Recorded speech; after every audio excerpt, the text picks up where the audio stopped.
دینی بیانات اور شرعی مسائل کے لیے ہمارے چینل کو سبسکرائب کریں۔ نحمده ونصلي على رسوله الكريم أما بعد فأعوذ بالله من الشيطان الرجيم بسم الله الرحمن الرحيم إن بطش ربك لشديد صدق اللہ العظیم۔ سامعین محترم، یہ دنیا یہ دار الاسباب ہے، دار العمل ہے۔ یہاں پر انسان کو عمل کے لیے بھیجا گیا ہے۔ عمل کا بدلہ انسان کو اس دنیا میں نہیں ملتا، نیک عمل کا، بلکہ آخرت میں ملے گا۔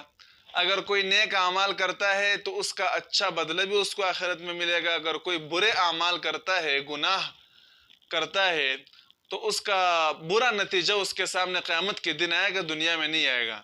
لیکن کبھی کبھار اللہ رب العزت عبرت کے طور پر اس دنیا میں بھی گناہگاروں کو پکڑ لیتے ہیں، اور اللہ کی پکڑ بہت سخت ہے۔ آخرت کی پکڑ تو ہے ہی سخت، لیکن دنیا میں بھی اللہ رب العزت جب انسان کو پکڑتے ہیں تو ایسا پکڑتے ہیں کہ پورے دنیا میں اس کو رسوا کر دیتے ہیں۔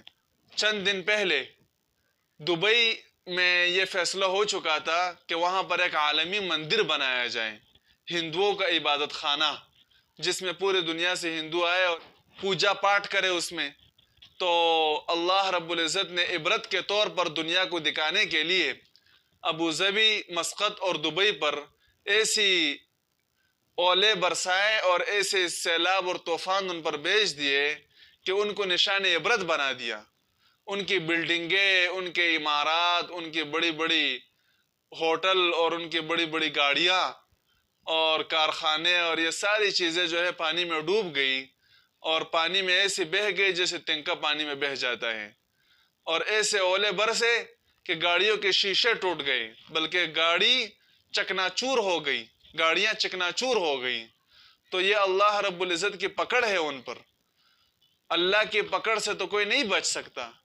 دنیا میں تو اللہ رب العزت عام طور پر پکڑ نہیں فرماتے، لیکن عبرت کے طور پر بعض مرتبہ پکڑ لیتے ہیں تاکہ اور لوگ اس سے عبرت پکڑے، چاہے دنیا کی جتنی بھی بڑی طاقت ہو، لیکن جب اللہ کی پکڑ میں آ جائے تو اللہ سے نہیں بچ سکتا۔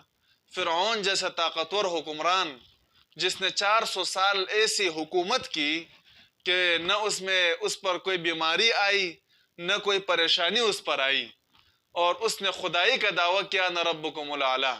خدائی کا دعویٰ کرنا اتنا آسان کام نہیں ہے۔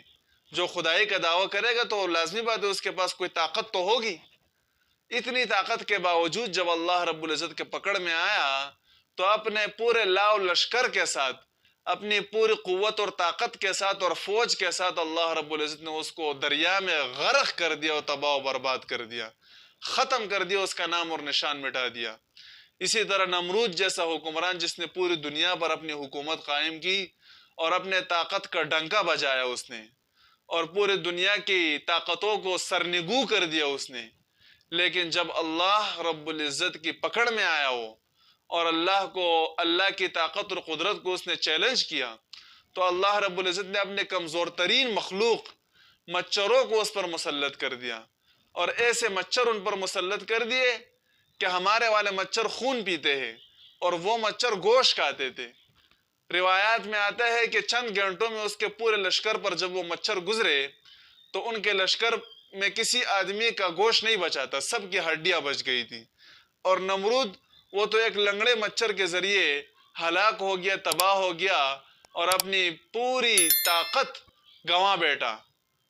تو اس سے اندازہ ہوتا ہے کہ دنیا کی جتنی بھی بڑی طاقت ہو، لیکن جب اللہ کی سرکشی اور نافرمانی میں وہ اتنی آگے چلی جائے کہ اللہ کی طاقت اور قدرت کو چیلنج کرے، تو اللہ رب العزت پھر دنیا میں بھی اس کو نشان عبرت بنا دیتے ہیں، اور پوری دنیا اس کو دیکھتی رہ جاتی ہے۔ یہی حال ہمارے سامنے جو ہے دبئی کا ہو رہا ہے۔